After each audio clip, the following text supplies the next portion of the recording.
Welcome to Business News. The Federal Operations Unit, Zone A of the Nigeria Customs Service, has announced a significant crackdown on smuggling activities with a total of 206 seizures valued at 2.8 billion naira in the first quarter of the year 2024. TVC News senior business correspondent Ifunanya Eze reports.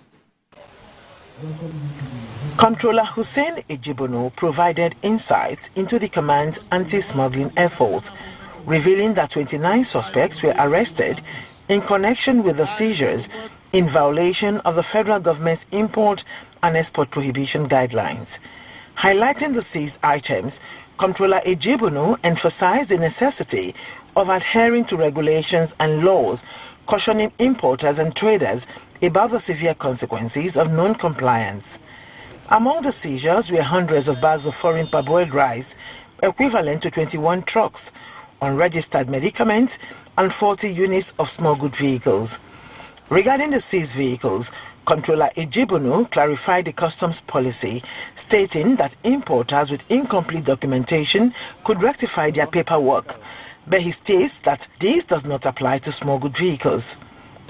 The process of that window was for those vehicles that were already in Nigeria in use, that maybe they do not have relevant document that will warrant their usage. So those are the ones the windows are open for, but not for a fresh, intentional, smuggled vehicle into Nigeria. No, we will not take that. There is no any evidence of duty payment to be seized. And whoever comes forward to lay claim to it, we will definitely ask questions and prosecute the person. In addition to the seized vehicles, other contraband items such as frozen poultry, sacks of cannabis sativa, and second-hand clothes were intercepted, all of which are absolute prohibition and pose risks to societal well-being. This is one of the substances that is being utilized by criminals for them to be able to carry out their dastardly acts. We implore Nigerians to continue to give us intelligence on how and where we can get this substance so that we can get them off the shelf. Government put this under ban so that our people will not go and buy this thing and start having health challenges. Furthermore, Comptroller Ejibono revealed that revenue recovery during the reviewed period amounted to 305 million naira. Ifunanya Eze, TVC News, Lagos. The Lagos Chamber of Commerce and Industry says there is need for government to prioritize investment in the health sector and accelerate reforms to adequately finance the system. This call was made at the LCCI Medical, Pharmaceutical and Allied Services Group seminar with focus on healthcare financing, bridging the gap in Lagos. Speakers during the panel session emphasized the necessity for quality healthcare as a fundamental human right, noting that existing financial mechanisms are insufficient to meet the needs of about 220 million people. The role of government is to enable the private sector, to allow private sector to flourish, to set the standard, and government then puts in the policies and the regulatory framework for private sector to flourish. And I think that's what's happening at the moment. Government is enabling the environment. We're creating the standards, we're creating the policy environment.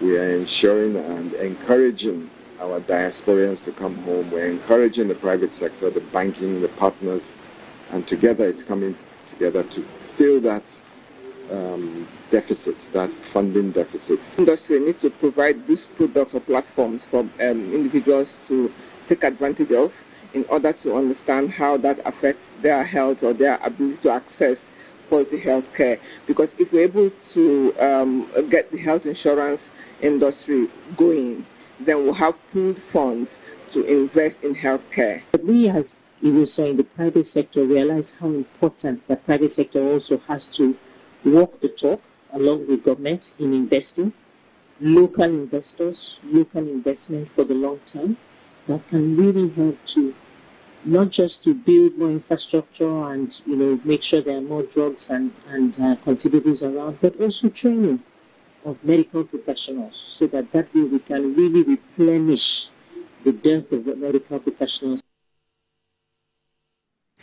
And the stock market has crashed share prices this week following sustained trade losses. The index came down by 0.29% to indicate losses on investments. The negative development followed 3 days straight losses in the market. The biggest trade losers were First Bank Holdings, CWG, FCMB, Access Holdings and LLX. The lines of marginal price gainers include Dangote Sugar, Cortex, CNI Leasing, Chams and NIM Insurance.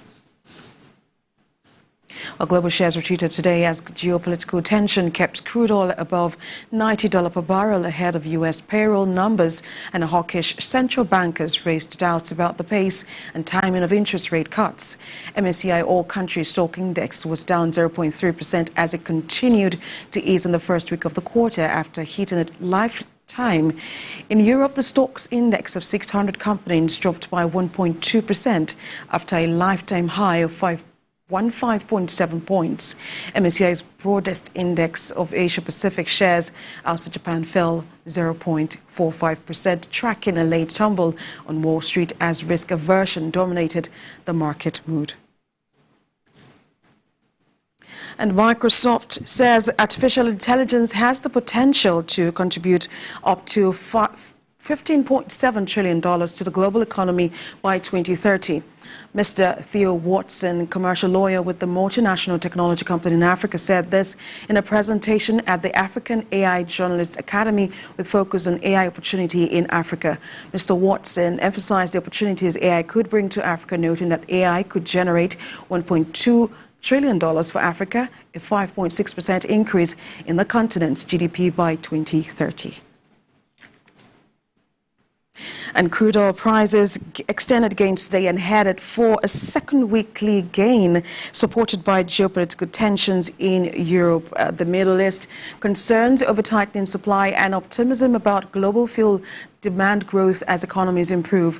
U.S. West Texas Intermediate crude rose to sell at $86.78 per barrel, with an uptick of 0.22%. Brent crude futures also experienced an uptick, price review of 0.41% to sell at $91. But the light recorded a downward price margin of 0.79% to sell at $91.54 per barrel.